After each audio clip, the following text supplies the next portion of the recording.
Hello everyone, welcome back to zero YouTube channel. This is Shivani Keswani. तो आज के video में हम डिस्कस करने वाले हैं IBPS PO मेंस का सेल्फ गिवन एनालिसिस।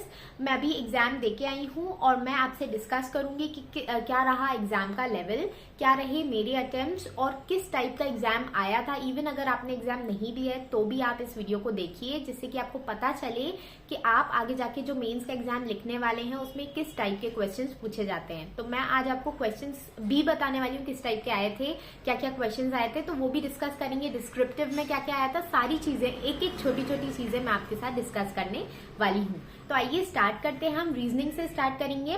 रीजनिंग में बहुत सारे पजल्स आए थे, ठीक है। क्रिटिकल रीजनिंग के कई सारे क्वेश्चंस थे और इनपुट आउटपुट था, इनइक्वालिटीज के थे, ब्लड रिलेशन के थे। तो जैसे भी क्वेश्चंस आए हैं आइए डिटेल से डिस्कस करते हैं और मैं आपको बताऊंगी कि मैंने कितने अटेम्प्ट किए। तो रीजनिंग में होल सोल 45 क्वेश्चंस आते हैं 60 मार्क्स के। कुछ 2 मार्कर्स होते हैं, कुछ 1 मार्कर्स होते हैं। हर क्वेश्चन के नीचे उसकी मार्किंग भी लिखी रहती है, 2 मार्क्स या 1 मार्क्स, ठीक है। अब बहुत सारी एक पजल आया था जिसमें 4 क्वेश्चन थे। ये इजी लेवल का पजल था। इसमें स्ट्रीम्स बेस्ड मतलब डिवीजन करना था हमें। एक तो इलेक्ट्रिकल, बायोटेक्नोलॉजी और एरोस्पेस, ऐसे 3 स्ट्रीम्स थी जिसमें हमें 9 लोगों को बांटना था और उसमें से भी 2 से 4 लोग रह सकते हैं एक स्ट्रीम के अंदर। और कलर्स भी थे, कलर्स भी बताने थे उसमें, और 9 लोग थे। तो ये एक पजल था, बहुत ही इजी लेवल का था, मतलब इतना भी इजी नहीं, बट हाँ बाकी पजल्स में ये इजी था, ठीक है। नेक्स्ट पजल था एक लीनियर वाला जिसमें 7 लोग थे। वॉवल्स और कॉन्सोनेंट्स के हिसाब से उनको बांटा था, A, E, U और M, O, P इस तरीके से थे, जिसमें हमें वॉवल्स को और कॉन्सोनेंट्स को दोनों को ऐसे पास पास में बिठाना था। 2 वॉवल्स साथ में नहीं हो सकते, 2 कॉन्सोनेंट्स साथ में नहीं हो सकते, और उनका एक्सपीरियंस दिया हुआ था कि उनको कितने सालों का एक्सपीरियंस है। इसमें भी 4 क्वेश्चंस थे। ये भी पजल थोड़ा सा ट्रिकी था, मॉडरेट लेवल में इसको बोलूंगी।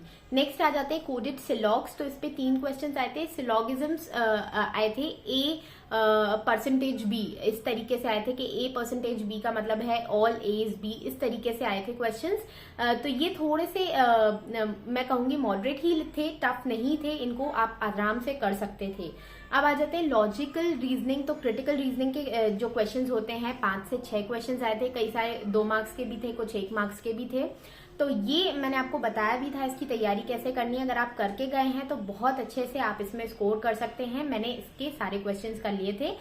कोडेड सिलॉग्स भी किया था। इसके पहले जो लीनियर पजल बताया वो भी मैंने किया था, और स्ट्रीम्स वाला बताया वो भी मैंने किया था, ठीक है। इसके बाद आ जाते हैं इनपुट आउटपुट पे। तो इनपुट आउटपुट के 4 क्वेश्चंस आए थे और ये मैं कहूंगी इजी लेवल की थी, इतनी ज्यादा टफ नहीं थी। इसमें जो नंबर्स थे उसमें +1 करते जाना था, और जो वर्ड्स थे उनको लेटर वाइज अरेंज करना था, मतलब उसमें कितने लेटर्स हैं। जैसे अगर 4 लेटर्स हैं तो वो पहले आ जाएगा, फिर 5 लेटर्स, फिर 6 लेटर्स, इस तरीके से। और अगर 2 वर्ड्स ऐसे हैं जिनमें सेम नंबर ऑफ लेटर्स हैं तो उसमें फिर अल्फाबेटिकल ऑर्डर में हमें बनाते जाना था इसको। तो ये भी इजी टाइप का था। इसके बाद कोडेड इनइक्वालिटीज आई थी, तो ये भी मैंने करी थी सॉल्व। 2 से 3 क्वेश्चन से इसमें इसका मैंने ट्रिक मैंने बताया था, आप कहाँ से सीख सकते हो। अंकुश लांबा सर से बहुत ही बढ़िया ट्रिक उन्होंने बता रखा है, एक मैजिक बॉक्स वाला ट्रिक, बहुत ही इजी लगता है। उसके बाद ये क्वेश्चन बहुत हलवा लगता है, ठीक है। इसके बाद आ जाते हैं एक डायरेक्शन बेस्ड पजल आई थी 4 नंबर की, और ये मैं कहूंगी टफ लेवल की थी। ये मैंने क्वेश्चन नहीं किया, इसको मैंने पढ़ते से ही मैं समझ गई थी कि ये क्वेश्चन सही नहीं है। सबसे जो इम्पोर्टेंट चीज होती है ना वो यही होती है कि आप अगर कोई भी एग्जाम दे रहे हो, जो मेंस की एग्जाम होती है इसमें यही रहता है कि आप उस एग्जाम में क्वेश्चन सही सर्च कर पा रहे हो या नहीं। अगर आपने इजी टू मॉडरेट वाले जो भी क्वेश्चंस हैं वो निकाल लिए और उनको सॉल्व कर लिया तो ये सबसे ज्यादा इजी हो जाता है, ठीक है। अब आ जाते हैं कोडेड डायरेक्शन पे क्वेश्चन था, तो वो भी टफ लेवल का था, वो भी मैंने नहीं सॉल्व किया। डेटा सफिशिएंसी के कुछ क्वेश्चन आए थे तो मैंने कुछ सॉल्व किए थे, कुछ नहीं किए। वर्ड्स बनाने वाले 2 क्वेश्चन आए थे अलग अलग टाइप के, और एक आया था 16 लोगों का फ्लोर फ्लैट वाला बेस्ड पजल आया था। 4 लोग थे, मतलब 4 क्वेश्चंस आए थे उसमें, ठीक है। तो ये तो था रीजनिंग का। रीजनिंग में मेरे ओवरऑल अटेम्प्ट्स 27 रहे 45 में से। इसके बाद आ जाते हैं डेटा एनालिसिस एंड इंटरप्रिटेशन, मतलब DI पे। DI के 35 क्वेश्चंस आते हैं और इसमें भी कुछ 2 मार्कर्स होते हैं, कुछ 1 मार्कर्स होते हैं, और इसमें अब ये भी 60 नंबर की रहती है, ठीक है। अब इसमें बात करते हैं तो इसमें एक डबल पाई चार्ट करके 2 क्वेश्चंस आए थे, मतलब 2 सेट्स आए थे उसमें।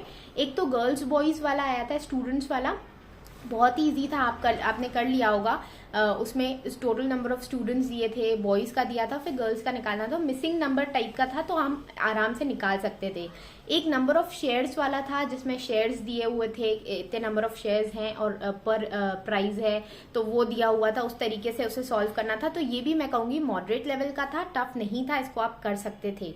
इसके बाद आ जाते हैं पार्टनरशिप बेस्ड एक केसलेट आई थी, तो वो मैंने सॉल्व नहीं की है।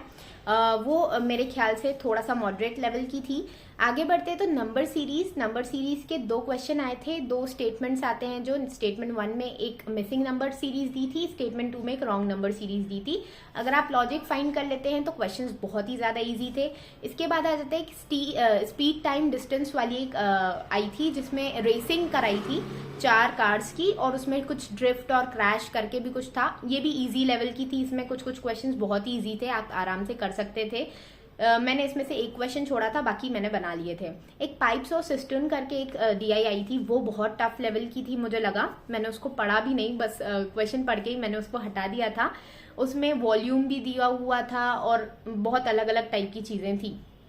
फिर डेटा सफिशिएंसी के क्वेश्चंस आए थे, तो उसमें भी कुछ क्वेश्चंस मैंने किए और कुछ छोड़ दिए। इसके बाद अर्थमेटिक में से मुझे 3 क्वेश्चंस याद हैं। एक तो मिक्सचर एलिगेशन वाला क्वेश्चन आया था, वो मैंने नहीं किया। और एक पार्टनरशिप वाला क्वेश्चन आया था, वो इजी था, ए और बी पार्टनरशिप में है, सी और डी पार्टनरशिप में है, फिर मिला के बताना था, वो इजी था। एक टाइम एंड वर्क वाला अर्थमेटिक का क्वेश्चन आया था, तो वो भी मैंने नहीं सॉल्व किया। तो इसमें ओवरऑल मेरे अटेम्प्ट्स 18 रहे 35 में से। कुछ 2 मार्कर्स थे, कुछ 1 मार्कर्स। मैंने ये काउंट नहीं किया कि कौन से 2 मार्कर्स थे, लेकिन ज्यादातर 2 मार्कर्स क्वेश्चन मैंने सॉल्व किए हैं। आगे बढ़ते हैं इंग्लिश पे। तो इंग्लिश मेरा फेवरेट, ठीक है, और इंग्लिश आज इजी भी आया था, मॉडरेट लेवल का था, टफ नहीं थी इंग्लिश, ठीक है। इंग्लिश में अलग अलग टाइप के क्वेश्चंस आए थे। इंग्लिश की जो मैंने आपको बेसिक स्ट्रैटेजी बताई थी कि आप एडिटोरियल डेली बेसिस पे रीड करो, अगर आप सिर्फ इतना भी करके गए थे, आपने रेगुलरली एडिटोरियल्स रीड किए थे, तो आप इंग्लिश आराम से बना सकते थे, क्योंकि इंग्लिश में रीडिंग का ही खेल था।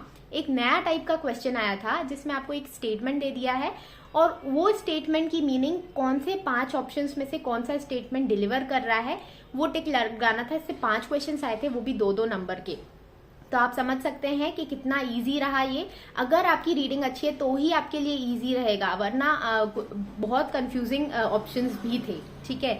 इसके बाद आ जाते हैं वर्ड रिप्लेसमेंट के अलग टाइप के क्वेश्चन आए थे।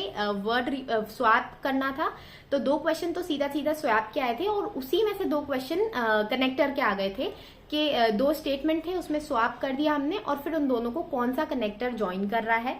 तो इस तरीके से 4 क्वेश्चन उसके आ गए थे। एक क्लोज टेस्ट आया था 6 क्वेश्चन का, फ्रेजल सब्स्टिट्यूशन था, फ्रेज को चेंज करना था, और कुछ आरसीज आए थे 2, जिसमें से थे एक में 5 क्वेश्चंस थे और एक में 6 क्वेश्चंस थे। एक तो चाइना वाला, चाइना से रिलेटेड आया था, एनर्जी वाला, ग्रीन एनर्जी वाला, और एक कोई और भी आया था, लेकिन ये इजी लेवल के थे दोनों डीआई, दोनों जो आरसीज थे। आपने अगर रीडिंग अच्छी की होगी ना तो ये आप आराम से बना सकते हो, ठीक है। इसमें क्वेश्चंस भी इतने ज्यादा टफ नहीं आए थे, एसबीआई पीओ में ज्यादा टफ क्वेश्चंस पूछे गए थे।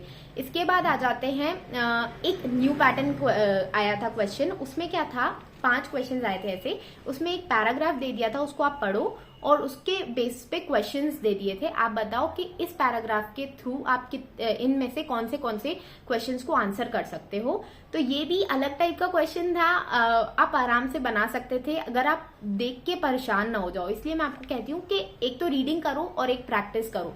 रीडिंग करोगे तो उससे आपकी अंडरस्टैंडिंग डेवलप हो जाएगी, बाकी प्रैक्टिस से आप रेडी हो जाओगे कि हाँ कुछ भी नया टाइप का क्वेश्चन भी आया तो मैं कर लूंगी, ठीक है। इस तरीके से इंग्लिश को मैंने 35 में से 35 अटेम्प्ट्स कर लिए मैंने। लास्ट टाइम भी मैंने 35 अटेम्प्ट्स किए थे और आईबीपीएस पीओ मेंस में मेरा ये सेकंड अटेम्प्ट है। लास्ट टाइम मैंने 35 अटेम्प्ट किए थे, 30 मार्क्स आए थे मेरे। इस बार देखते हैं क्या है, इस बार और ज्यादा इजी लगा मुझे। अब आ जाते हैं जनरल अवेयरनेस पे, जो मुझे इस पूरे पेपर का सबसे टफ पार्ट लगा, क्योंकि इसमें काफी सारे स्टैटिक क्वेश्चंस आए थे। मतलब जो करंट न्यूज थी उसी से रिलेटेड स्टैटिक पूछा जा रहा था, लेकिन अगेन वो थोड़ा सा टफ पड़ जाता है। जो चीजें हम पढ़ के गए थे वो सब क्वेश्चन में लिखा हुआ था और जो नहीं पढ़ के गए थे उसके ऑप्शंस आ जाते हैं, तो वो चीज थोड़ी टफ हो जाती है। बैंकिंग से रिलेटेड कई सारे क्वेश्चन थे, बैंकिंग अवेयरनेस से रिलेटेड, और दिसंबर से ज्यादा क्वेश्चंस दिसंबर से आए थे। इसमें मैंने अटेम्प्ट किए सिर्फ 25 और वो मैं क्रॉस चेक करके आपको बता दूंगी, एक और वीडियो लेके आऊंगी कि कितने क्वेश्चंस कहाँ से आए थे और सबसे अच्छा जो सोर्स जो मैंने आपको बताया था उसमें से कितने क्वेश्चंस आए थे वो भी मैं बताऊंगी, और कौन कौन से क्वेश्चंस आए थे, किस टाइप के क्वेश्चंस आए थे, उस पर एक डिफरेंट वीडियो मैं ले आऊंगी। अब बात कर लेते हैं डिस्क्रिप्टिव की। आखिरी डिस्क्रिप्टिव में इस बार मेरा डिस्क्रिप्टिव अच्छा गया। लास्ट टाइम मुझे डिस्क्रिप्टिव में 25 में से 14 आए थे, तब मेरी टाइपिंग स्पीड भी बहुत कम थी और पहली बार डिस्क्रिप्टिव दिया था तो थोड़ा सा टफ पड़ा था मुझे, पर इस बार अच्छा गया मेरा। डिस्क्रिप्टिव में लेटर मैंने कौन सा लिखा, लेटर के कई सारे 3 चॉइसेस आई थी, उसमें से मैंने चूज किया था जो एडिटर को लिखना था हिस्टोरिकल मॉन्यूमेंट्स के रेनोवेशन और मेंटेनेंस को लेके, तो वो वाला मैंने लिखा। लेटर जो होता है 150 वर्ड्स में लिखना होता है, 10 नंबर का आता है, ठीक है। इसके बाद आपका एसे आए थे, एसेज में भी 3 टॉपिक्स आए थे, वो मैं अपने टेलीग्राम चैनल पे डाल दूंगी तो आप चेक कर सकते हो वहां से। और उसमें आए थे राइजिंग ऑयल प्राइजेस का इम्पैक्ट क्या है इंडियन इकोनॉमी पे, वो मैंने चूज किया था। 250 वर्ड्स लिखने थे 15 नंबर के, तो लेटर में मैंने 150 वर्ड्स कंप्लीट लिखे थे एग्जैक्ट, और एसे में मैंने 243 वर्ड्स लिखे थे। तो ये डिस्क्रिप्टिव का था। अब इसमें ओवरऑल अटेम्प्ट मेरा रहा 105 क्वेश्चंस प्लस डिस्क्रिप्टिव। तो ये मुझे आज का एग्जाम बहुत बढ़िया लगा, बहुत मजा आ गया देखे। जब भी कोई चीज ऐसी चैलेंजिंग आती है ना तो मजा आता है, ठीक है। तो आप भी अगर एंजॉय कर रहे हो, एंजॉय करके ही करो, क्योंकि अगर आप सर पे हाथ मार के बैठ जाओगे कि यार कितना टफ आता है कितना टफ आता है, तो हमेशा टफ लगेगा। इसलिए ऐसा मत सोचो टफ आता है, अपने आप को रेडी करो उस हिसाब से। और जो जो मैंने स्ट्रैटेजीज बता दी हैं 2022 के एग्जाम्स की, वो जाके प्लेलिस्ट आप चेक कर सकते हो, बैंक एग्जाम स्ट्रैटेजीज 2022। उसमें मैंने बेसिक से एडवांस कैसे हमें स्टार्टिंग करनी है वो सारी स्ट्रैटेजीज मैंने बता दी हैं। बाकी मैं बहुत सारे वीडियोस आपके लिए लेके आने वाली हूँ। जो आपके छोटे छोटे क्वेश्चंस होते हैं, बहुत सारे कैंडिडेट सेम टाइप के क्वेश्चंस पूछते हैं, तो उन पे मैं वीडियोस लेके आने वाली हूँ। अभी IBPS क्लर्क मेंस भी एग्जाम है, उसका भी सेल्फ एनालिसिस मैं आपके लिए लेके आऊंगी। और आप टेलीग्राम चैनल पे मुझसे जुड़ सकते हो, वहां पे मैं डेली अपडेट्स वगैरह देती रहती हूँ, मोटिवेशनल फोटोज डालती रहती हूँ, जिससे कि आप मोटिवेटेड रहो और अच्छे से अपनी पढ़ाई करो, अच्छे से अपना दिन शुरू करो। आप मुझसे पर्सनली गाइडेंस ले सकते हो इंस्टाग्राम पे, उसका लिंक भी आपको डिस्क्रिप्शन बॉक्स में मिल जाएगा, तो एक बार डिस्क्रिप्शन बॉक्स चेक कर लेना।